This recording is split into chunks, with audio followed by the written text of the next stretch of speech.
There have always been autistic people, but it was only 60 years ago that Dr. Leo Kanner first put a name to the condition. He wrote a paper about some children with very strange behaviour. We have two specific symptoms that always have to be present in order to justify the diagnosis. They are extreme aloneness from practically the beginning of life, and what I call a desire for the preservation of sameness, meaning that these children live in a static life where changes can be made by no one but the...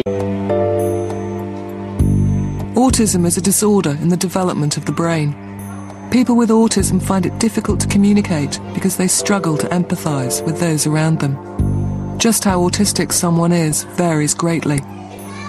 My brother is David. I said David. And I meant it. And I meant it, wasn't it? David Crocodile. Good boy. The polar bear. David, would you like to put the polar bear that's sitting down by the other one? Polar bear sitting down by that. Good boy. She just did so much for David. I can't tell you how grateful we forever will be to Mrs. Elgar for what she's done.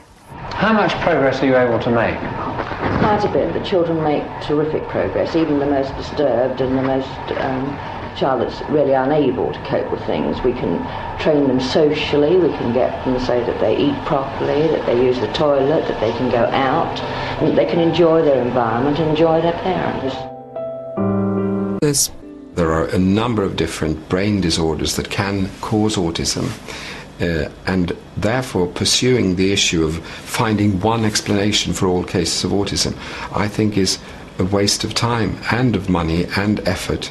If we were to go ahead in the field of autism research with wide open eyes saying we know that these are different conditions and we will have to look for a number of different causes rather than for one cause, I think progress would be quicker. So much of how profoundly autistic people think remains a mystery because they can't explain. But David Brownsberg is one of the very few who can. He was silent as a small child, but learnt to speak. Today, he's a talented artist.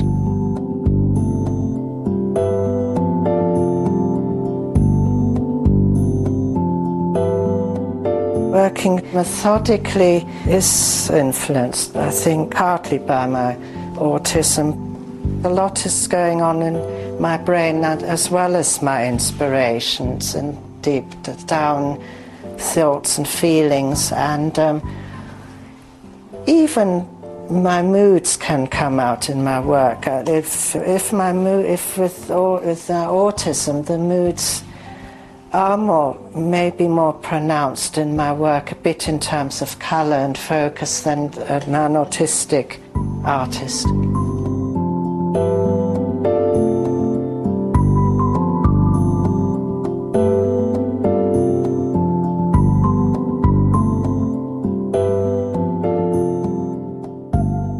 Being autistic means that you tend to be withdrawn and not make friends with you, and you would tend to be in a corner playing by yourself or not mixing. Then your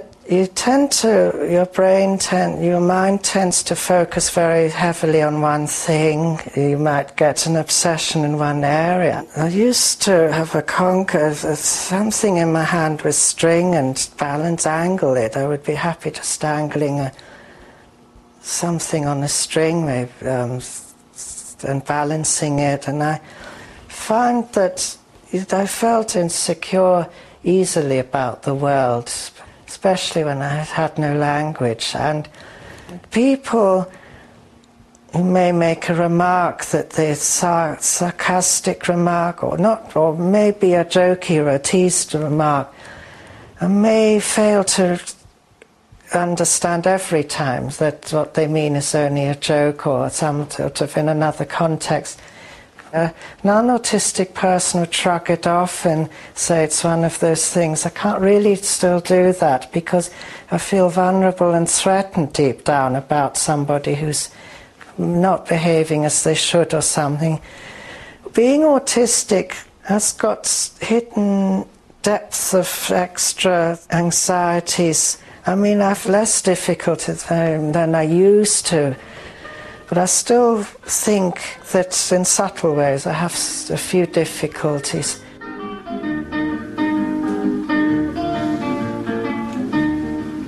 Investigating the unique features of the autistic brain at the university near Helsinki.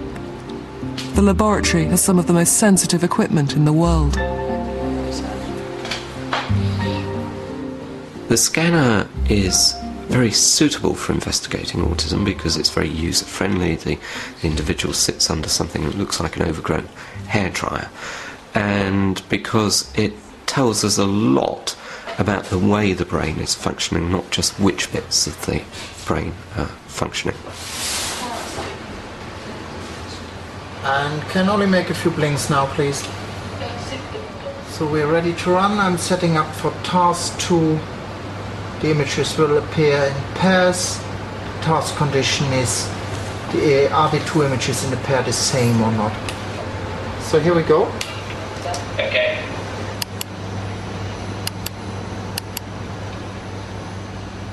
As the picture flashes on the screen, the nerve cells on the retina at the back of the eye are sending information through a complex processing chain.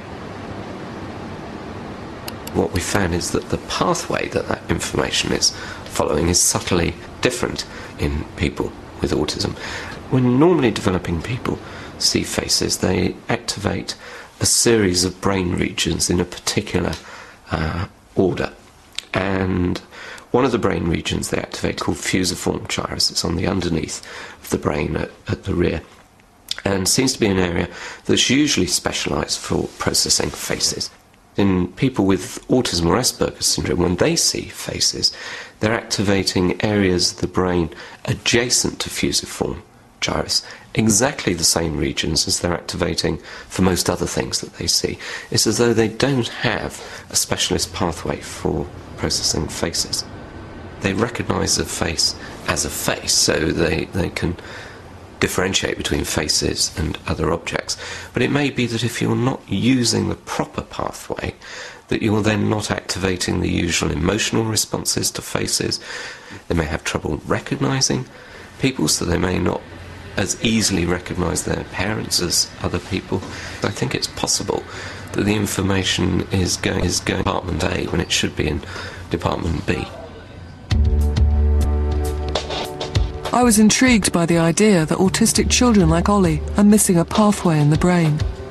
Faces don't trigger any special response in Ollie. They're just the same as any other object.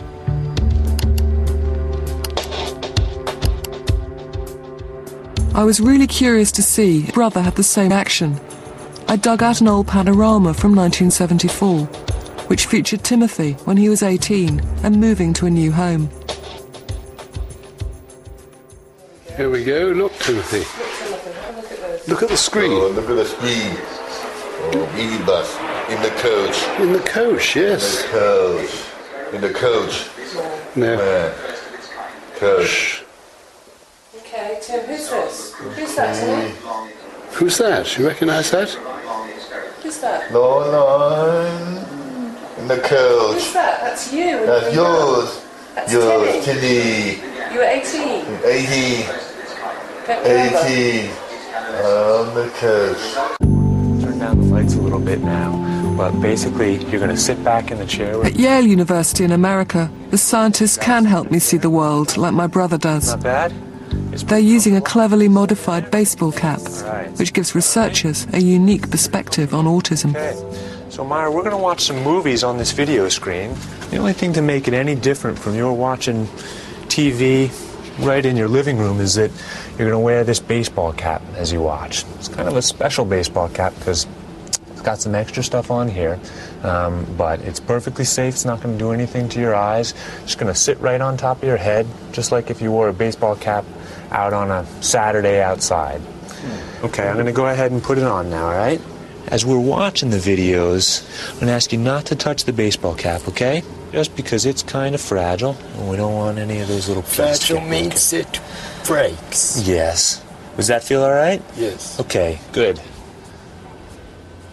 The eye tracking work has really helped us, as it were, stand behind the eyes of the person with autism, which is a very interesting notion.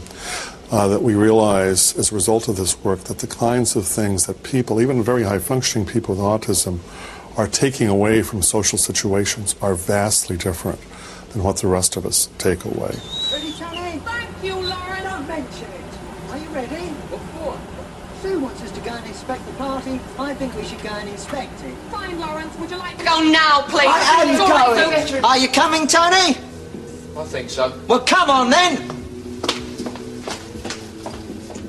I really think it'd be better if you didn't. It's all right. Just have a walk past your house. Put your mind at rest. We've seen, for example, that they tend to look at the bottom half of the face of the speaker, the person who's talking. If a person is sitting next to the speaker but is having a tremendous affective reaction but isn't saying anything, they won't look. They will focus on the mouth of the speaker. We also realize that by doing that, they cut themselves off in some ways from all the information on the top part of the face. One of the things we've learned from the eye tracking is that among our high-functioning people with autism, very bright people with normal IQs, they really have trouble taking in the entirety of a social scene. You holding up okay? I got lots of good footage for We that. could come here again. You could? Yeah. You think it's all right? Yeah. Not such a bad one. I'm glad to hear that. All right. The thread of continuity throughout all of autism, really, is the horrible problems in social interaction, and you see them at every level of functioning. And it's true whether you're talking about a 4-year-old, very mute, very withdrawn, but also with a high-functioning adult who comes right into your face and has to tell you about his interest in deep-fat fryers.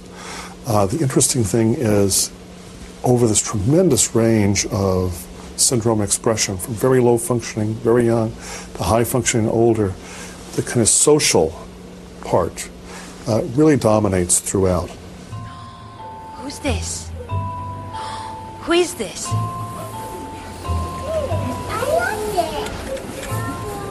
Researchers want to know if autistic people are born with this problem of knowing where to look, or whether it's something that develops over time. At Yale, they're comparing autistic and normally developing children, like this little girl. Young children with autism are likely to pay almost as much attention to objects as people. That is a problem because we want them to engage people so that they can adjust to the demands of everyday social life. So that is one thing.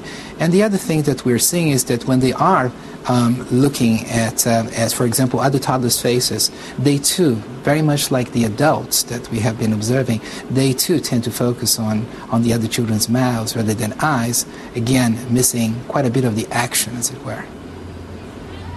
The tracking device is more than just a clever way of seeing the world from an autistic perspective. It could help diagnose the condition far earlier than at present. Maybe by being able to identify the condition as early as we're talking about, we might be able to change the experiences that these children are having. All of the research has shown that early intervention matters in this field, and that by starting very early, we may be able to make a